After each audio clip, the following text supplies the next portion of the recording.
Shalom, shalom, meus queridos, que o Senhor abençoe a sua vida. Que o Espírito de Deus te conduza neste dia para entender e receber mais uma palavra de Deus. Amados, o tema de hoje é quebrando o espírito de inconstância. Eu quero aqui utilizar um texto base em Tiago, capítulo 1, versículo 5 até o versículo de número 8. O texto diz: se algum de vós tem falta de sabedoria, roga a Deus, que a todos concede liberalmente com grande alegria. Todavia, peça com fé, sem qualquer sombra de dúvida, pois quem crer com reservas é semelhante à onda do mar, agitada e levada pelos ventos. Não imagine tal pessoa que assim receberá coisa alguma do Senhor, pois é vacilante e inconstante em todos os seus caminhos. Tudo passa e passa depressa. Que texto poderoso, não é verdade? Eu sou o reverendo Milton Rodrigues e eu pastoreio a comunidade Nação Ministério Pleno. Nosso ministério fica na cidade de São Sebastião, no Distrito Federal. Somos um ministério que trabalha com libertação em alto nível e também com personalidades restauradas, ou seja, restauração da emoção, sentimentos e vontades. Então, queridos, você já começou a fazer algo e não terminou? Como se sentiu? Amados, a inconstância é a característica do que ou de quem é inconstante. Falta de perseverança, de firmeza. A inconstância tem sido um grande mal que tem atingido a humanidade. Ela não permite que experimentemos a grande beleza da perseverança. A inconstância também é a responsável de nos paralisar, nos travar. Quantos de nós começamos algo e paramos no meio do caminho? Por exemplo, quantos já se prometeram ler a Bíblia toda durante o ano e não conseguiu passar do primeiro mês? Quantos já começaram a fazer um curso e parou pela metade? Como vencer a inconstância espiritual? Quantas vezes já ouvimos pessoas ou até nós mesmos dizendo: vou começar uma caminhada, mas só caminha na primeira semana e desiste. Ou preciso emagrecer, vou começar um regime, mas no terceiro dia tem uma festa de aniversário e quebra o regime. Ou então, vou começar a faculdade de Direito, mas no segundo semestre muda para medicina veterinária. Ou meu sonho é casar, mas nas primeiras brigas do casamento pede o divórcio para voltar à vida de solteiro. Ou então começa um discipulado e para depois de um mês. Começa a auxiliar uma célula ou um ministério, mas na primeira dificuldade para. Começa a fazer o seu TSD, tempo a sós com Deus, mas depois de falhar umas 3 vezes, desiste. É assim mesmo? Por que isto acontece? O que vocês acham? Então, queridos, um problema nosso que nos leva a isto é a inconstância. Então, vamos entender o significado de constância. Constância é reprodução não interrompida de um mesmo fato ou fenômeno. Então, uma frequência, habitualidade, força moral de quem não se deixa abater, perseverança, persistência, força de ânimo. A Bíblia nos desafia à constância, como está escrito em 1 Coríntios, capítulo de número 15, versículo de número 58, que diz assim: portanto, meus amados irmãos, mantenham-se firmes e inabaláveis. Sejam sempre dedicados à obra do Senhor, pois vocês sabem que no Senhor o trabalho de vocês não é inútil. A Bíblia também nos adverte contra a inconstância, como está em Efésios, capítulo 4, versículo de número 14. O texto diz: o objetivo é que não sejamos mais como crianças, levados de um lado para outros pelas ondas de doutrinas teológicas, nem jogados para cá e para lá, por todo o vento de doutrina e pela malícia de certas pessoas que induzem os incautos ao erro. Agora, amados, primeiro precisamos entender que é necessário que a constância não é responsabilidade de Deus. Deus não aceita assumir responsabilidade que não é dele. Exemplo, as provas. Muitos pedem que Deus termine seus projetos. Se não deu certo, sentem-se isentos de responsabilidade. Podem até justificar seus fracassos dizendo que não era da vontade de Deus. Mas será que Deus começa algo e deixa inacabado?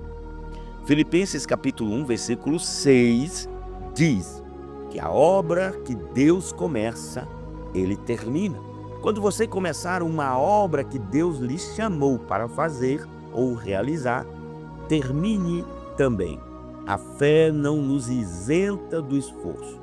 Agora, segundo, precisamos entender que é necessário entender que a nossa vida ou serviço cristão está baseado no compromisso e não no sentimento ou desejo.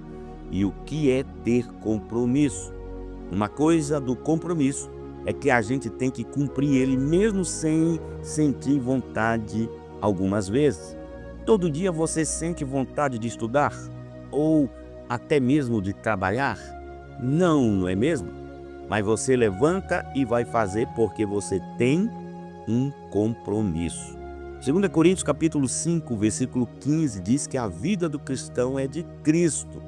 O crente está comprometido com Cristo e ponto. Tem que levantar e ir fazer o que ele manda. Quem pode dar exemplos do que isso significa? Um exemplo é o batismo. Não tem que esperar sentir vontade para ser batizado, pois batismo é mandamento para aqueles que estão comprometidos com Cristo. Na verdade, isto vale para todas as outras ordens da palavra de Deus, e olha que são várias. Terceiro, é necessário entender que fraquezas e falhas podem acontecer. Amados, elas são consequências da nossa humanidade e não podemos ficar nos martirizando ou com um sentimento de autopiedade.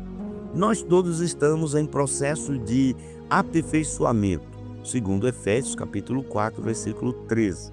Compreenda que se você falhou em algo, isto não significa que o mundo acabou e Deus não conta mais com você.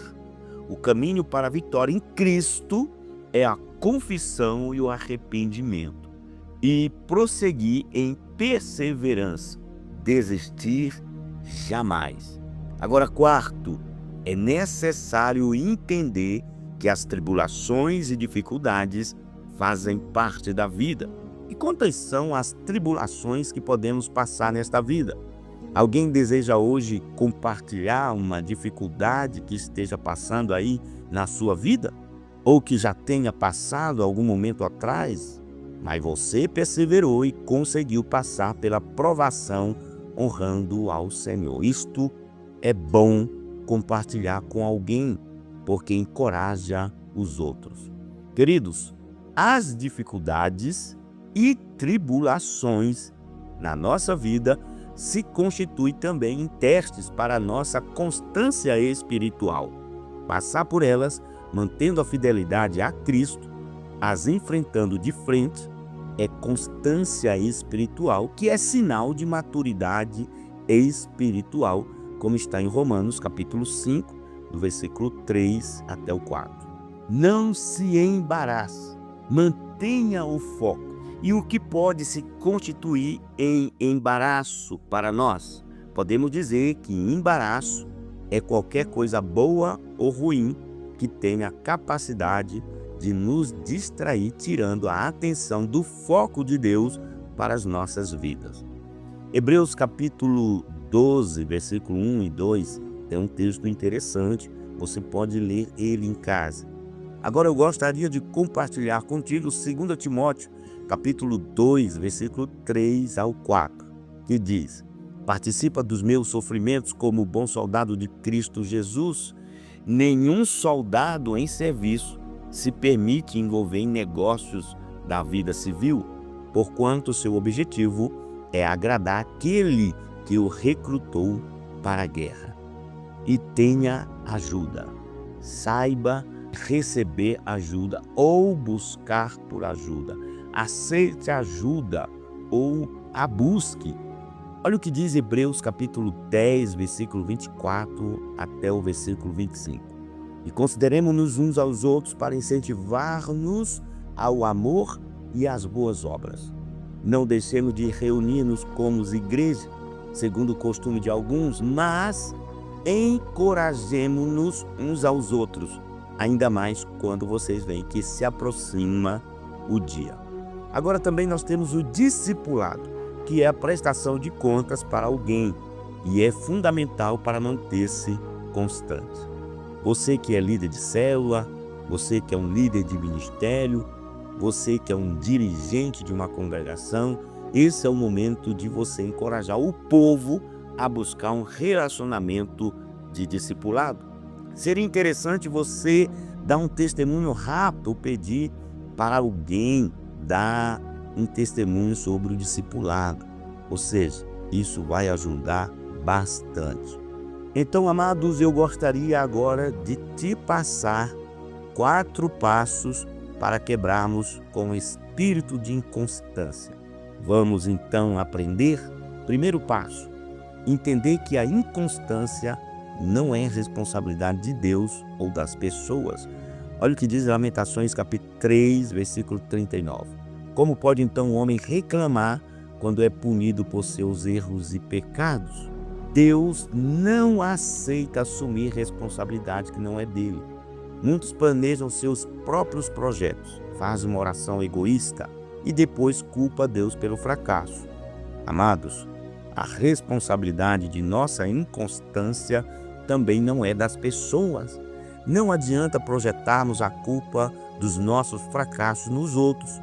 Se nós perdemos o ânimo ou a paixão por algo, se desistimos, a culpa é nossa. Em sua opinião, como vencer então a inconstância? Agora, querido, segundo passo para quebrarmos com o espírito de inconstância. Vamos entender? Baseie-se suas decisões no compromisso e não nos sentimentos ou desejos.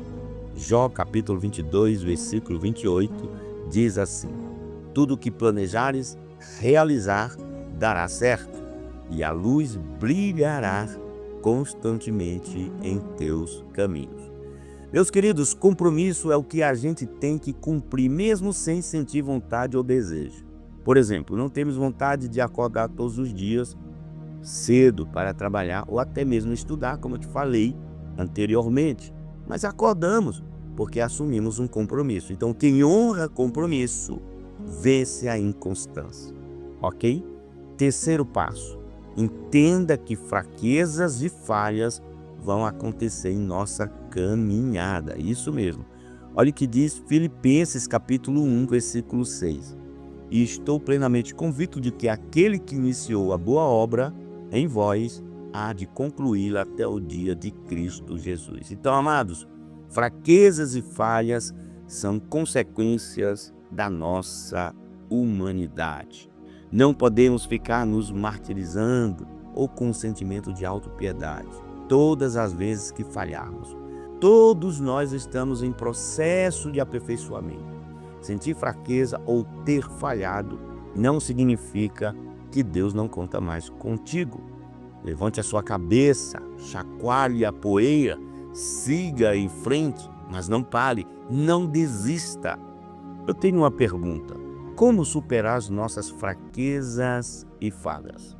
Agora, meus queridos, quarto passo para vencer o espírito da inconstância. Aprenda a confiar verdadeiramente em Deus.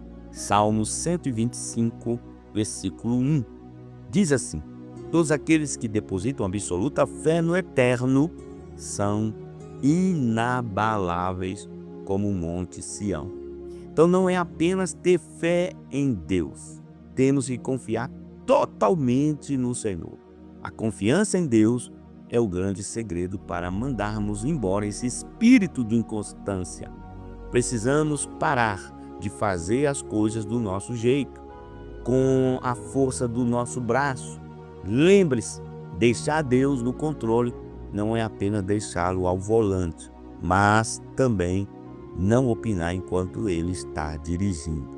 Eu tenho uma pergunta, em sua opinião, como aumentar nossa confiança em Deus? E aqui eu quero concluir o nosso devocional. A inconstância impede principalmente nosso crescimento espiritual. Efésios capítulo 4, do versículo 13 até o versículo 14, tem aí uma passagem bíblica para você meditar. A Bíblia nos desafia a sermos firmes e constantes, como está escrito em 1 Coríntios 15, 58. Precisamos quebrar o espírito de inconstância em nossas vidas. Vamos aprender a perseverar. É tempo de romper, é tempo de avançar. Lembre-se, ainda estamos vivendo o ano de 2025 e este ano é o ano de rompermos limites. Então levante-se, levante a cabeça, sacode a poeira, passe a ter perseverança, creia e vamos para cima. Que Deus te abençoe poderosamente. Você já está inscrito no nosso canal? Se você não é inscrito no nosso canal aqui no YouTube, é só você ir logo aqui abaixo no botão inscrever-se e você vai estar nos acompanhando. Se inscreva e após se inscrever, ative o sininho para que você receba notificações todas as vezes que postarmos algo edificante para a sua vida. Queridos, não esqueça de fazer seu comentário aqui no nosso devocional. Comentar o que você aprendeu, como esta palavra te ajudou. E você também pode dar o seu like, ele é importante. Vai estar levantando o nosso devocional e nós vamos chegar no coração de outras pessoas. Também estamos nas redes sociais, lá no Instagram, no Facebook e no TikTok. No Instagram você vai colocar @Ministério Pleno. E no Facebook você vai colocar @Ministério Pleno. Já no TikTok você vai colocar Ministério Pleno.news. Passe a nos seguir, a estar conosco em nossas redes sociais e eu acredito que você será muito abençoado e encorajado. Eu vou ficando por aqui então, um cheiro no coração, até o nosso próximo devocional.